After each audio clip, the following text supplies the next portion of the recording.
ପିଲାମାନେ ଆଜିର ଭିଡ଼ିଓରେ ଆମେ ଓଡ଼ିଆରୁ ସଂସ୍କୃତ ଅନୁବାଦ କରିବା ଶିଖିବା। ତେବେ ଚାଲ ଆରମ୍ଭ କରିବା। ବାପା ପୁଅ ଉପରେ ରାଗନ୍ତି।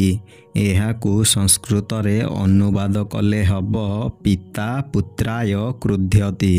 ଏଠାରେ ରାଗିବା ଅର୍ଥରେ ଚତୁର୍ଥୀ ବିଭକ୍ତିର ପ୍ରୟୋଗ ହୋଇଛି। ଯାହା ଉପରେ ରାଗନ୍ତି ତାହାର ଚତୁର୍ଥୀ ବିଭକ୍ତି ହୋଇଥାଏ। ମାତା ଶିଶୁମାନଙ୍କୁ ଖେଳନା ଦେଉଛନ୍ତି। ଏହାକୁ ସଂସ୍କୃତରେ ଅନୁବାଦ କଲେ ହେବ ମାତା ଶିଶବେ କ୍ରୀଡ଼ନକମ୍ ଦଦାତି। ପିଲାମାନେ ଏଠାରେ ଦାନ କରିବା ଅର୍ଥରେ ଚତୁର୍ଥୀ ବିଭକ୍ତିର ପ୍ରୟୋଗ ହୋଇଛି। ଯାହାକୁ ଦାନ କରାଯାଏ ତାହାର ଚତୁର୍ଥୀ ବିଭକ୍ତି ହୋଇଥାଏ। ବାଳକକୁ ଆମ୍ବ ଭଲ ଲାଗେ। ଏହାକୁ ସଂସ୍କୃତରେ ଅନୁବାଦ କଲେ ହେବ ବାଳକାୟ ଆମ୍ରମ୍ ରୋଚତେ।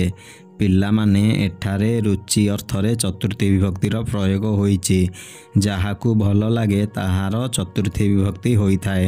ଗଙ୍ଗା ହିମାଳୟରୁ ବାହାରିଛି। ଏହାକୁ ସଂସ୍କୃତରେ ଅନୁବାଦ କଲେ ହେବ ଗଙ୍ଗା ହିମାଳୟାତ୍ ନିର୍ଗଛତି। ମଞ୍ଜିରୁ ଗଛ ସୃଷ୍ଟି ହୁଏ।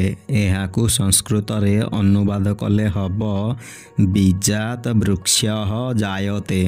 ଆମ୍ଭେମାନେ ସାର୍ଙ୍କଠାରୁ ସଂସ୍କୃତ ପଢ଼ୁଛୁ। ଏହାକୁ ସଂସ୍କୃତରେ ଅନୁବାଦ କଲେ ହେବ ବୟମ୍ ଅଧ୍ୟାପକାତ୍ ସଂସ୍କୃତମ୍ ପଠାମଃ।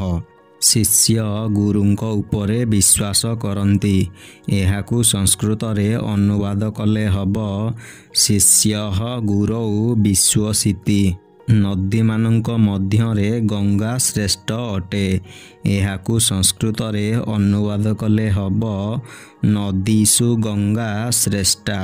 ମୋହନ ବିଦ୍ୟାଳୟରୁ ଘରକୁ ଯାଉଛି। ଏହାକୁ ସଂସ୍କୃତରେ ଅନୁବାଦ କଲେ ହେବ ମୋହନଃ ବିଦ୍ୟାଳୟାତ୍ ଗୃହଂ ଗଚ୍ଛତି।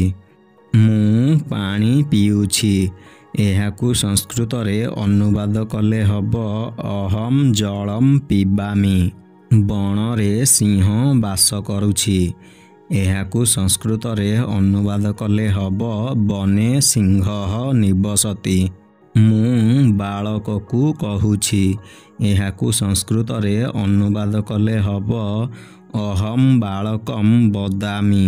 ତୁମେ ବଣକୁ ଯାଅ। ଏହାକୁ ସଂସ୍କୃତରେ ଅନୁବାଦ କଲେ ହେବ ତୋମ୍ ବନମ୍ ଗଚ୍ଛ। ତାଙ୍କର ଜୀବନ ଶୁଦ୍ଧ ଥିଲା। ଏହାକୁ ସଂସ୍କୃତରେ ଅନୁବାଦ କଲେ ହେବ ତସ୍ୟ ଜୀବନମ୍ ଶୁଦ୍ଧମ୍ ଆସୀତ୍। ତୁମେ ଦୁହେଁ କ'ଣ କରୁଛ? ଏହାକୁ ସଂସ୍କୃତରେ ଅନୁବାଦ କଲେ ହେବ ତୌ କିମ୍ କୁରୁତଃ। ରାମ ପ୍ରତିଦିନ ବିଦ୍ୟାଳୟ ଯାଏ।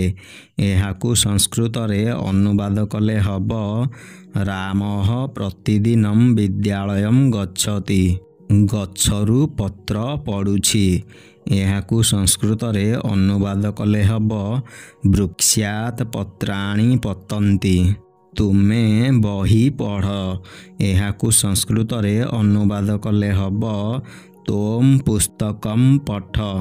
ସୀତା ଚିଠି ଲେଖିଲା। ଏହାକୁ ସଂସ୍କୃତରେ ଅନୁବାଦ କଲେ ହେବ ସୀତା ପତ୍ରମ୍ ଅଲିଖତ୍। ଆମ୍ଭେମାନେ ବିଦ୍ୟାଳୟ ଯିବା ଉଚିତ। ଏହାକୁ ସଂସ୍କୃତରେ ଅନୁବାଦ କଲେ ହେବ ବୟମ୍ ବିଦ୍ୟାଳୟମ୍ ଗଚ୍ଛେମ। ସମସ୍ତେ ଭଲରେ ରୁହନ୍ତୁ। ଏହାକୁ ସଂସ୍କୃତରେ ଅନୁବାଦ କଲେ ହେବ ସର୍ବେ ସୁଖିନଃ ଭବନ୍ତୁ। ଗଛରୁ ଫଳଟି ପଡ଼ିଲା। ଏହାକୁ ସଂସ୍କୃତରେ ଅନୁବାଦ କଲେ ହେବ ବୃକ୍ଷାତ୍ ଫଳମ୍ ଅପତତ୍। ଲକ୍ଷ୍ମଣ ରାମଙ୍କ ସହିତ ବଣକୁ ଯାଇଥିଲେ। ଏହାକୁ ସଂସ୍କୃତରେ ଅନୁବାଦ କଲେ ହେବ ଲକ୍ଷ୍ମଣଃ ରାମେଣ ସହ ବନମ୍ ଅଗଛତ୍। ଲକ୍ଷ୍ମଣ ରାମଙ୍କ ସହିତ ବଣକୁ ଯାଇଥିଲେ। ଏହାକୁ ସଂସ୍କୃତରେ ଅନୁବାଦ କଲେ ହେବ ଲକ୍ଷ୍ମଣଃ ରାମେଣ ସହ ବନମ୍ ଅଗଛତ୍। ପିଲାମାନେ ଏଠାରେ ସହାର୍ଥେ ତୃତୀୟାର ପ୍ରୟୋଗ ହୋଇଛି। ଯାହା ସହିତ ଯାଆନ୍ତି ତାହାର ତୃତୀୟା ବିଭକ୍ତି ହୋଇଥାଏ।